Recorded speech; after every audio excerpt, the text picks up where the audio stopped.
ప్రస్తుతం మనతో పాటు ప్రముఖ ఆధ్యాత్మికవేత్త జ్యోతిష పండితులు రవిశంకర్ శర్మ గారు మనతో ఉన్నారు. గురువు గారితో మాట్లాడదాం. నమస్కారం గురువు. నమస్తే అండి. కన్యా రాశి వాళ్ళకి ఈ జూలై నెల 2026 ప్లస్లు ఏంటి మైనస్లు ఏంటి, ఎటువంటి శుభవార్తలు ఉండబోతున్నాయి, వీళ్ళు ఎలాంటి జాగ్రత్తలు తీసుకోవాలి? కన్యా రాశి వారికి ఈ యొక్క నెల జూలై నెల అనేది సానుకూలమైనటువంటి ఫలితాలతోనే ఆరంభమవుతుంది. ఈ నెల మొత్తం కూడా పాజిటివ్ వైబ్రేషన్స్తోనే ఉంటుంది ఈ రాశి వారికి. ఈ నెల మెయిన్గా వచ్చేటప్పటికి ఈ రాశి వారికి రవి యొక్క సానుకూలమైనటువంటి స్థితి అనుకూలమైనటువంటి ఫలితాలు ఇస్తుంది. కొన్ని కష్టసాధ్యమైనటువంటి విషయాలను కూడా సుసంపూర్ణంగా చేయగలిగినటువంటి శక్తి వీరిలో కలిగి ఉంటుంది. ఈ రాశి వారికి రవి యొక్క బలమైనటువంటి స్థితి ఉద్యోగపరంగా, నూతన ఉద్యోగపరంగా అనుకూలమైనటువంటి ఫలితాలు, మరియు అదేవిధంగా మెయిన్గా వచ్చినప్పటికీ కొత్త అవకాశాలు అనేవి వెతుక్కుంటూ రావడం జరుగుతుంది మెయిన్గా ఈ నెలలో. మరియు అదేవిధంగా వచ్చేటప్పటికి మార్పు చేర్పులకి చేయాలని చెప్పి వీరు కూడా కొన్ని అనుకుంటారు అన్నమాట. అంటే జీవితంలో కొన్ని మార్పులు చేయాలనుకుంటారు. దానికి తగిన విధంగానే ఉద్యోగపరంగా వెతుకులాట అనేది ఆరంభిస్తారు. ఆ చేసేటువంటి ప్రయత్నాలకి రవి యొక్క సానుకూలమైనటువంటి స్థితి యోగాన్ని ఇస్తుంది. కన్యా రాశి వారికి లాభస్థానంలో ఉన్నటువంటి గురువు యోగాన్ని ఇస్తున్నాడు. గురువు ఉచ్చ స్థానంలో ఉన్నాడు. లాభస్థానంలో గురు సంచారం జరగటం గురువు యొక్క షడ్బలం అనేది బాగా కలిసి వస్తున్నది. మెయిన్గా వచ్చేటప్పటికి ఫ్రెండ్స్ అండ్ రిలేటివ్స్తో వీళ్ళు గడపటం, అదేవిధంగా వచ్చేటప్పటికి కొన్ని అనుకోకుండా వచ్చేటువంటి అవకాశాలు, ఫైనాన్షియల్ గెయిన్స్ అనేది పొందగలుగుతారు. బుధుడు, శుక్రుడు, గురువు కలిసి లాభస్థానాల్లో సంచారం చేస్తున్నారు. ఇంత మంచి యోగం అనేది చాలా మంచి యోగం అన్నమాట. ఇది మెయిన్గా వచ్చేటప్పటికి వ్యాపార పరంగా మీరు చేయాలనుకున్నటువంటి పనులు సుసంపూర్ణంగా చేసేటువంటి ఒక మంచి అనుకూలమైనటువంటి స్థితి ఏర్పడింది.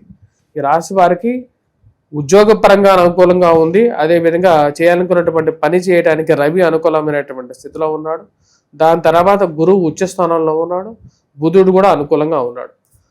బుధుడు అదేవిధంగా గురువు కూడా వచ్చేటప్పటికి 4వ తారీఖున బుధుడు వక్రగతిని వెనక్కి వెళ్ళడం స్వస్థానంలోకి వెళ్తున్నాడు అన్నమాట. అంటే మిథునంలోకి వెళ్తున్నాడు, వక్రగతిలో వెళ్తున్నాడు. వక్రగతిలోకి వెళ్తున్నటువంటి ఒక గ్రహం వచ్చేటప్పటికి ఇంకా బలవంగా తయారవుతుంది అన్నమాట. అంటే ఎక్కువగా శక్తి కలిగినటువంటిదిగా మారుతున్నది. అదేవిధంగా ఈ రాశి వారికి వచ్చినప్పటికీ అనుకున్నటువంటి వ్యాపార పరంగా చేసేటువంటి వ్యాపారస్తులు ఎవరైతే ఉన్నారో వారికి మంచి అనుకూలమైనటువంటి ఫలితాలు.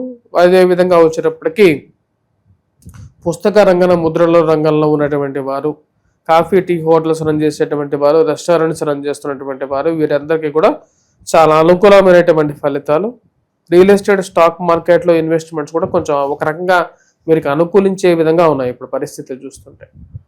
కాకపోతే ఈ రాశి వారికి మెయిన్గా వచ్చేటప్పటికి రిలేషన్షిప్స్ విషయంలో చాలా జాగ్రత్తలు తీసుకోవాలి. మెయిన్గా ఈ ప్రేమ సంబంధితమైన వ్యవహార విషయాలు, వైవాహిక జీవితంలో ఉండేటువంటి వ్యవహార విషయాల్లో చాలా జాగ్రత్తగా తీసుకొని వెళ్ళాలి.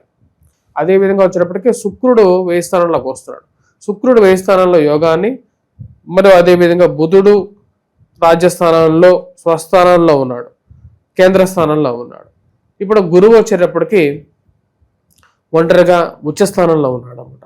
ఇటువంటి స్థితి రాశి వారికి విద్యార్థులకు అనుకూలమైనటువంటి ఫలితాలు, గృహయోగాన్ని కూడా ఇవ్వగలుగుతుంది. అంటే సొంత గృహం కొనుక్కోవాలని చేసేటువంటి ప్రయత్నాల్లో లాభాన్ని సిద్ధించగలుగుతారు. ఈ రాశి వారికి వచ్చేటప్పటికి 17వ తారీఖున రవిగ్రహ మార్పు జరుగుతున్నది. అంటే ఫస్ట్ 17 డేస్ చాలా అనుకూలంగా ఉంది. 17 డేస్ తర్వాత కూడా వచ్చేటప్పటికి రవి యొక్క స్థితి లాభస్థానంలోకి వస్తున్నాడు. లాభస్థానంలోకి వస్తున్నటువంటి రవి కూడా యోగాన్ని ఇవ్వగలుగుతున్నాడు. అంటే రాజ్యస్థానంలోనూ లాభస్థానంలోనూ రెండిట్లోనూ రవి యోగాన్ని ఇచ్చేటువంటి ఒక స్థితిలోనే ఉంటాడు. ఈ గ్రహస్థితిలో యొక్క మార్పు కూడా వచ్చేటప్పటికి యోగాన్ని ఇవ్వగలుగుతుంది. మెయిన్గా వర్క్ రిలేటెడ్గా వారు చేసేటువంటి పని మీద పూర్తి దృష్టి కేంద్రీకరించి చేయాలనుకున్నటువంటి పని మీద సుసంపూర్ణంగా కంప్లీట్ చేయగలుగుతారు. ఏవైతే కొన్ని కష్టాలు ఏర్పడుతున్నాయో మెయిన్గా వచ్చేటప్పుడు వర్క్ రిలేటెడ్గా స్ట్రెస్ అనేది ఉంటుంది. మరియు అదేవిధంగా వచ్చినప్పటికీ ఎందుకంటే శని సప్తమంలో ఉన్నాడు కాబట్టి కంటక శనిగా ఉన్నప్పుడు ఎటువంటి ప్రాబ్లమ్స్ ఇస్తాడు అంటే వర్క్ రిలేటెడ్గా స్ట్రెస్, కొంచెం ఆందోళన కలిగిస్తూ ఉంటాడు అన్నమాట. కాబట్టి శని ప్రభావం అనేది కొంచెం ఉంటుంది రాశి వారికి ఈ యొక్క స్ప్రెడ్లో కూడా. కాబట్టి శని ప్రభావం ఉన్నప్పటికీ కూడా ఇంకా ఎక్కువగా వెలుగు ఇవ్వగలిగినటువంటి వాడు తన తండ్రి అయినటువంటి శని తండ్రి ఎవరంటే సూర్యుడు. సూర్య భగవానుడి యొక్క వెలుగులో ఈ యొక్క శని ఇచ్చేటువంటి ఒక ఏదైతే నెగిటివ్నెస్ ఉందో అది కనిపించకుండా వెళ్ళిపోతుంది అన్నమాట. అంత బలమైనటువంటి తేజస్సుని ఇవ్వగలుగుతాడు. ఆ తేజస్సు అంటే నలుపు కన్నా తెలుపు అనేది చాలా ప్రభావవంతమైనటువంటి, అంటే చీకటి వచ్చి మనకు రాత్రిని కప్పేస్తూ ఉంటుంది, రాత్రిని జయిస్తూ ఉంటుంది అన్నమాట. కానీ ఉదయాన్నే సూర్యుడు తన యొక్క బలాన్ని ఇవ్వటం ద్వారా ఆ రాత్రి అనేది దూరం అయిపోతుంటుంది అన్నమాట. అంటే లైట్ వేసినట్టుగా దూరం అయిపోతుంది. అటువంటి శక్తిని సూర్యభగవానుడు వీరికి రవి, అదే సూర్యభగవానుడు రాజ్యస్థానంలోను లాభస్థానంలోను ఈ నెల మొత్తం కూడా ఈ రాశి వారికి శుభ పరిణామాలే ఇవ్వగలుగుతున్నాడు. తద్వారా అనుకున్నటువంటి విషయాలు, చెయ్యాలనుకున్నటువంటి విషయాలు, ఏవైతే పెండింగ్లో ఉన్నటువంటి విషయాలు ఒక సమస్థితితో ముందుకు తీసుకెళ్ళగలుగుతారు.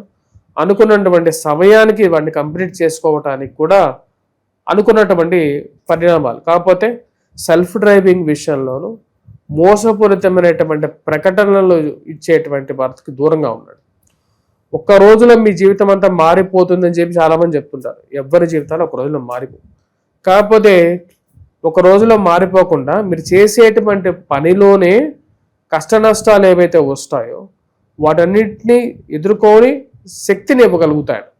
అంటే మనం చేసేటువంటి పూజా పునస్కారాలు కానీ లేకుండా ఉంటాయి, మనకి జ్యోతిష్యం ఏంటంటే దారి చూపిస్తుంటుంది అన్నమాట, డైరెక్షన్స్. ఏ టైంలో మనం జాగ్రత్తగా ఉండాలి, ఏ టైంలో మనం ఎటువంటి నిర్ణయాలు తీసుకోవాలి, ఎటువంటి విషయాల్లో మనకు వెళ్ళాలి, అంతవరకు మనం వెళ్ళాలి. అదేవిధంగా కష్టతం వచ్చినప్పుడు మనకేంటంటే దానం చేయటం ద్వారా, అంటే సంచితమైనటువంటి కర్మలు చేయటం, దేవాలయ దర్శనం చేయటం, పురాణాలు ఇతిహాసాలు చదవటం, వీటి ద్వారా ఏముంది సంచిత కర్మలు పెరిగి మనకు పుణ్య ఫలితం అనేది పెరిగి జీవితం అనేది సఫలీకృతం అవుతూ ఉంటుంది. ఎలాంటి పరిహారాలు చేసుకోవాలి గురుగారు వీళ్ళు? ఈ నెలలో ఈ రాశి వారు మెయిన్గా చేసుకోవాల్సినటువంటి పరిహారాలు మనం గమనించినట్లయితే, ఈ రాశిలో ఉండేటువంటి వారు లక్ష్మీనారాయణ స్వామిని పూజించడం, అదేవిధంగా వచ్చేటప్పుడు వెంకటేశ్వర స్వామి దేవాలయ దర్శనం చేసుకోవాలి.